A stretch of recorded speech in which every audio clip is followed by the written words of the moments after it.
The next biggest hotspot for the new age entrepreneurs, it's not gonna be Canada. It's not gonna be United States of America. It's gonna be India, and it's already on its way to becoming that.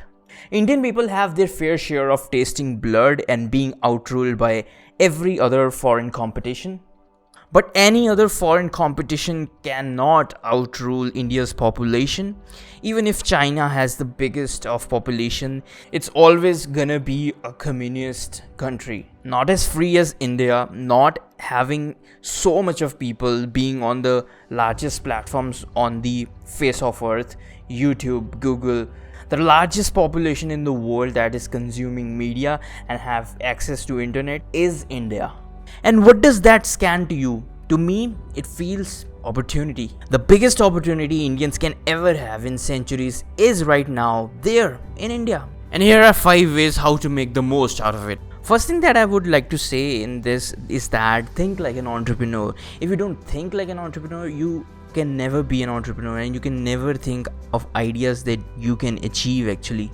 I know that our education system and everything around us is making us to be an employee in a deemed company. Well, that's fine. I mean, if you don't have experience, get some skills going on. But you have to realize that there is such a potential right now in India for entrepreneurship that you should utilize your skills in a way that you can convey it to the investors and how you could benefit Indian people with it. Because at the start or in the end, entrepreneurship is all about either making people's life easier or seeking a solution for a problem that is existing in the world. So you gotta see if your skills really help people in a way that their lives are easier, or there is a problem that is currently in India, for example, and you have the skills to solve it.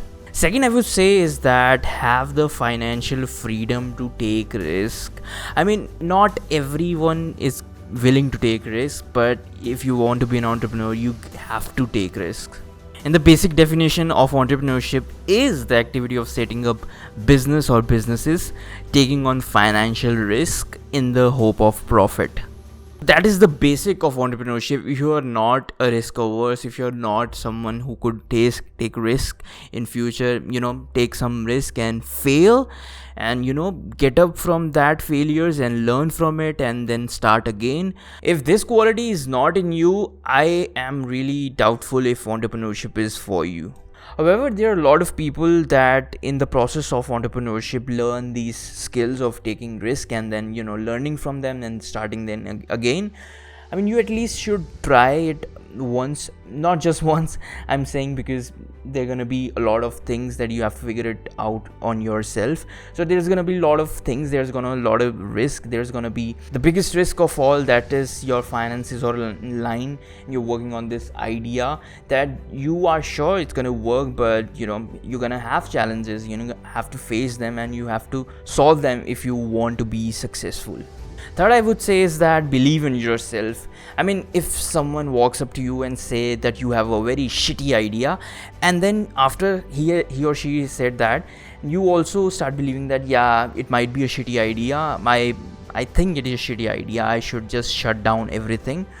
Then it's not gonna work. You have to believe and you have to keep believing on your wit, your guts, and you have to keep thinking about why actually did you even start it in the first place. I mean, if someone says that it's a shitty idea, that doesn't make it a shitty idea. If it's I believe in it and I think that this can become very big in the future, then you gotta believe in yourself basically. Fourth, I would say that customer is the god. If you're in a space where you're serving B2B, even if it's business to consumer, B2C, you have to treat your customer like a god. Now, if you're an entrepreneur that is starting out to help people of India, basically all the people of India are your customers, are the people who are gonna be experiencing the business of yours and taking up services of yours. And there is this wonderful interview of Jeff Bezos back in 1999 that I want to show you.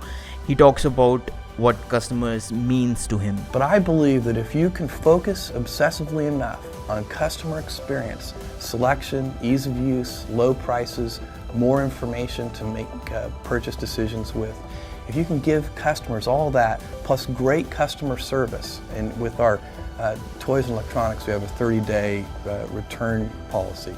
If you can do all of that, then I think you have a good chance. And that's what we're trying to do. We can ship it to customers in a very timely way, which improves customer service levels. That's what we're about. If there's one thing Amazon.com is about, it's obsessive attention to the customer experience, end to end. So that is what customer obsession is all about. If you're not serving the people that you want to serve really well, you're not doing a good business. Fifth very important thing is that learn when to pivot from an idea to another idea. If actually your idea is not working out, you should be thinking of another idea that can be in the same space but a little bit differently than what you have did already. Pivoting is a skill that you can learn from taking risk and then, understanding about your business very well, understanding about what challenges can happen if you do this idea and it can fail.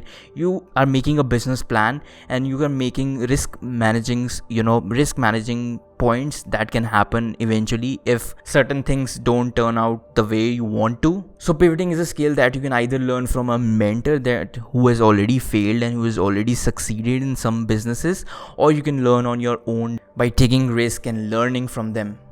So these were the 5 things I really wanted to put out for the entrepreneurs, for the new age entrepreneurs of India. I myself am experiencing all these things, and I know that these things will come along if you are starting out on your own or if you're starting out to be an entrepreneur. It's not very easy to be an entrepreneur in India. There are so many things that in other countries you can do in minutes. You can set up a business in minutes, while in India it can take up to months. So there are a lot of things that you have to figure it out yourself on the journey.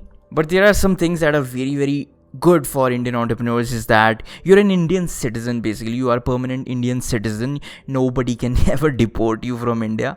If you're living in India for about 20-25 years, you know what India needs. You know the people of India. You know what kind of thing that you can provide to India.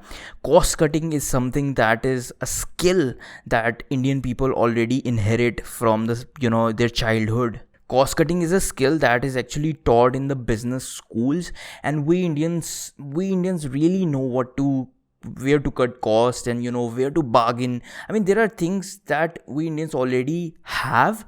We just have to gain the business skills. We just need to know the market, and we actually know the people. We just need to know the market, where the market leads us, and just do it. Alright, so that's it for this video. I hope you really liked it. I really loved making it, and it's about 2 a.m. right now, and I'm gonna go pass out in a bit. Thumbs up the video if you liked it, and subscribe to the channel for more of these awesome videos. See you guys next time. Peace out. Bye bye, and wash your hands.